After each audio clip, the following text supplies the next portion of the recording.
Hello दोस्तों, welcome back to my channel. तो कैसे हैं आप सब? आई होप आप सब लोग अच्छे होंगे, स्वस्थ होंगे और मस्त होंगे। दोस्तों, आज अपने चैनल निशु मल्टी यूनिवर्स में मैं सावरी कहानी का दूसरा पार्ट लेकर आई हूँ। इससे पहले कहानी में आप लोगों ने देखा कि मतलब सुना कि सावरी जो है उसके जन्म के बाद से ही सब उससे अलग रहते हैं। मतलब कोई उसको भाव नहीं देता है, कोई उसको पसंद नहीं करता, कोई उसके साथ बैठना नहीं चाहता, कोई उसके साथ दोस्ती नहीं करना चाहता, वगैरह वगैरह। यहाँ तक कि उसके घर में उसकी दादी भी उसे इग्नोर करती हैं। तो बस उसी के आगे यह स्टोरी मैं बढ़ाती हूँ अपने पार्ट 2 में। तो आइए चलिए दोस्तों। तरुण ने बोला, आप हमें। तरुण कौन है दोस्तों? जो सावरी अब बड़ी हो गई है, कॉलेज में पढ़ती है और उसके कॉलेज में एक लड़का है जो नया आया है और उसका नाम तरुण है और उसके साथ बैठा है, बातें कर रहा है। तो यहाँ से स्टोरी शुरू करते हैं। तरुण ने बोला, आप हमें अब तक जो भी कुछ भी क्लास में हुआ है उसके क्या नोट्स हैं, दे सकती हैं? मैं तरुण की तरफ से आश्चर्य भरी नज़रों से देखने लगी और यहाँ पे सावरी जो है दोस्तों वो खुद अपनी बातें जो है वो बता रही है, इसीलिए वहाँ पे सावरी जो है वो मैं के बारे में, मैं से जुड़े हुए शब्द यूज करेगी। मेरे से ऐसे पहले कभी किसी लड़के ने बात नहीं की थी। शायद मुझे लोगों से अपने लिए अरुचि देखने की आदत हो गई थी। मैंने हाँ में हाँ मिला दिया और क्लास का समय हो गया। सब लोग क्लास में आने लगे। नेहा आई और मेरे से माफ़ी मांगने लगी। आई एम सॉरी सावरी, तुम्हें हमारे और हमारे दोस्तों के कारण इतनी ठेस पहुंची। मैं मुस्कुराते हुए बोली, कोई बात नहीं नेहा, सबकी अपनी अपनी सोच है। किसी की ऊंची सोच होती है, किसी की नीची सोच होती है। नेहा ने सुनकर चौंक सी गई और शायद उसे हमसे ऐसे जवाब की उम्मीद ही नहीं थी। मुझे भी न जाने कहाँ से ये जवाब मुंह से निकल गया। जब कोई गैर मेरे साथ बुरा करे तो इतना दुख नहीं होता, पर दोस्त होते हुए भी कोई इस तरह दिल को चोट पहुंचाए तो बहुत ठेस लगती है। ये जवाब उसी गुस्से के कारण था। तरुण को देख सभी लड़कियां उसके बारे में जानना चाहती थी। मेरे पीछे बैठी लड़कियों से आवाज़ आ रही थी, अरे ये इतना स्मार्ट नया स्टूडेंट कौन है? नाम क्या है इसका? चल न बात करते हैं। इतने में प्रोफेसर सर क्लास में आ पहुँचे और सब शांत हो जाते हैं। सर तरुण को देख बोलते हैं, न्यू एडमिशन, अपना परिचय दो। तरुण खड़ा हो जाता है और सबकी नज़र उस पर टिक जाती है। सभी लड़कियां उसके बारे में जानने के लिए उतावली रहती हैं और तरुण ने अपना परिचय दिया।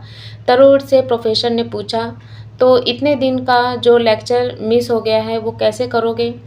तरुण ने बोला, हम किसी से नोट्स ले लेंगे। इतने में नेहा बोली, हम देंगे, हमारा नोट्स पूरा है। और फिर क्लास की और भी लड़कियां बोलने लगी, हम दे देंगे। तरुण ने इन सबको थैंक्स बोल के बोला, नहीं मैंने सावरी से मांगा है, नोट्स वो हमें दे देगी। क्लास की सभी लड़कियां मुझे ऐसे घूर कर देखने लगी जैसे मैंने न जाने क्या चुरा लिया हो। क्लास खत्म हुई। अब नेहा भी घर जाने लगी। रास्ते में नेहा मेरे से पूछने लगी, तरुण को तुम कैसे जानती हो? तो मैंने बोला, नहीं मैं नहीं जानती, बस क्लास में ही उन्होंने नोट्स के लिए बोला था। इतने में किसी की बाइक पास आके रुकी और पीछे मुड़कर देखा तो वो तरुण था। तरुण मुस्कुराते हुए बोला, सावरी वो नोट्स ज़रूर ला देना, बस याद दिला रहा था। मैंने हाँ बोल दिया। नेहा भी मुस्कुराते हुए तरुण को ही देख रही थी। तरुण चला गया।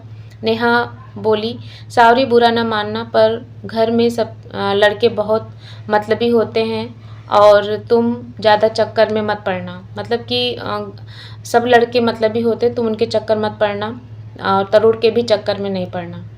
नेहा की बात सुनकर बहुत गुस्सा आया। मैंने बोला कि मैं किसी के चक्कर में नहीं पड़ती, मुझे अपने काम से मतलब है। प्रोफेसर सर के सामने उसने बोला है कि सावरी नोट्स दे देगी, तो इसलिए मैं उसे दे दूँगी, बस इतने के लिए ही है। नेहा थोड़ा चिढ़ते हुए बोली, यार मैं तो बस समझा रही थी। मैं घर आ गई। मन बहुत टूटा हुआ था। लोगों की मजाक से ऐसे में कोई ठीक से बात भी नहीं करता था और यही लगता ज़रूरी कोई काम होगा। रोज़ की तरह फिर सब कॉलेज गए। समय से पहले ही क्लास में बैठ गए क्योंकि कोई था ही नहीं जिससे बात करते जाएं। नेहा का साथ भी बस रास्ते तक रहता था। कॉलेज में तो जैसे अजनबी सी हो जाती थी।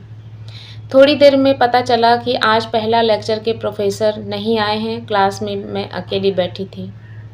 दूसरे लेक्चर के इंतजार में तरुण अंदर आता है। उसे देख हम समझ गए थे वो नोट्स के लिए आया है। हम बिना कुछ बोले नोट्स आगे की ओर बढ़ा देते हैं। तरुण थैंक्स बोलता है। आज का ये लेक्चर तो फ्री है, चलो फिर। कैंटीन में आश्चर्य भरे नज़रों से उसे देख रही थी।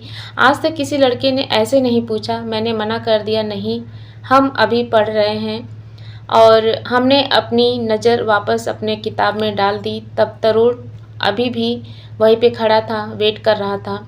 मैं प्रश्न भरी निगाहों से तरुण को देख रही थी। देखिए वो मुझे ही देख रहा था। वो बोला, आप में कुछ ज़्यादा घमंड नहीं है। मैं तो बस थैंक्स बोलने के लिए कॉफ़ी साथ पीना चाहता था, पर आप तो इतना बोल वो चला गया। तरुण की ये बातें मुझे तीर की तरह चुभ गई और मेरी आंखों से आंसू आ गए। अब मैं क्या बताती कि मैं क्यों नहीं जाना चाहती थी। अब और हिम्मत नहीं थी कि मैं किसी और के सामने अपने मजाक बनवाऊं। अगले लेक्चर का समय हुआ। क्लास फिर भर गई। तरुण भी क्लास में नाराज़गी और थोड़ा गुस्सा भरा चेहरा लिए बैठा था। घर पहुंचकर ना चाहते हुए भी ध्यान तरुण की ओर जा रहा था। मुझे लगा मैंने सही व्यवहार नहीं किया, मुझे तरुण से माफ़ी मांगनी चाहिए। यही सोचकर रात में वो ठीक से सो नहीं पाई। सुबह कॉलेज पहुंच के मेरी नज़र तरुण की ओर तरुण को खोज रही थी, और तरुण दिखा उसके पास और भी लड़के लड़कियां थे। तो सुबह कॉलेज पहुंच के मेरी नज़र तरुण की ओर पहुंची, और उसके बाद सब लोग उससे हंसी मजाक कर रहे थे। मैं उस समय तरुण के बात करना ठीक नहीं समझी। मैं क्लास में जाने लगी। तरुण ने मुझे आवाज़ दी, सावरी। मैंने पीछे मुड़कर देखा। कहाँ जा रही हो? क्लास में अभी समय है, अभी हम लोगों के साथ ही रहो। मुझे दोबारा तरुण से कुछ बुरा नहीं सुनाना था, इसीलिए मैं वहीं पे रुक गई। और नेहा बोली, लगता है तरुण सावरी तुम्हारी अच्छी दोस्त बन गई है। हाँ, जैसे आप लोग हैं, तरुण ने जवाब दिया। वहाँ खड़ी और लड़कियाँ बोले, चलो कोई तो बना सावरी का दोस्त। तरुण ने के दोस्त ने बोला, अध्यापक दिवस आ रहा है, क्या कोई योजना बनाएं अपने प्रोफेसर के लिए। सब एक एक कर अपनी अपनी योजना बताने लगे। मैं चुप सबकी बातें सुनती रही। तरुण ने मेरे से पूछा, आप बताओ कुछ सावरी में क्या तो बोलूँ। मैं क्या बोलूँ, सावरी ऐसा बोलती है, क्योंकि उससे ऐसा कभी किसी ने नहीं पूछा, तो वह हिचकिचाते हुए इस शब्द का यूज करती है। तभी वहाँ खड़ी लड़कियों में से एक लड़की ने बोला, ये क्या बताएगी, पिछली बार भी इसे फ्रेशर फंक्शन से निकाल दिया गया था डांस टीचर ने। तरुण बोला, पढ़ा क्यों? फिर आवाज़ आई, क्योंकि फ्रेशर फंक्शन कलरफुल है, ब्लैक एंड वाइट नहीं। इतना सुनकर सब हंसने लगे। तरुण भी हंस रहा था। मैंने सबके चेहरे की ओर देखा, सभी हम पर हंस रहे थे। हम वहाँ से दौड़ते हुए सीधे खाली क्लास में आ गए, मुंह पर हाथ रखकर रोने लगे। तो दोस्तों, आज के इस वीडियो में जो ये स्टोरी का पार्ट है, सेकेंड पार्ट ये कंप्लीट होता है। इसके आगे का जो पार्ट है वो थर्ड पार्ट मैं नेक्स्ट वीडियो में लेकर आऊँगी। पार्ट में मैं वीडियो इसलिए दे रही हूँ ताकि मतलब वीडियो लंबी ना हो और स्टोरी का जो क्लाइमेक्स है वो बना रहे। तो आगे आप लोगों को देखना यह है कि क्या सावरी आने वाले अध्यापक दिवस पे मतलब प्रोग्राम में पार्टिसिपेट कर पाएगी, और क्या तरुण जो है, जो उसका क्लासमेट लड़का है, क्या वो उसको समझ पाएगा, और जो चीज़ें वो शुरू से झेलती आ रही है, क्या कभी वो चीज़ें उसके दिल से निकल पाएंगी। हीन भावना जो उसके अंदर भरी है और लोगों के दिल में उसके प्रति, वो निकल पाएगी कि नहीं। तो इन्हीं सब प्रश्नों के साथ मैं अपने वीडियो को यहीं पे एंड करती हूँ। आप लोगों को क्या लगता है वो ज़रूर बताइएगा कमेंट बॉक्स में लिख के, और मिलते हैं अपने एक नए पार्ट के साथ, एक नए वीडियो के साथ। तब तक के लिए बाय बाय, सी यू।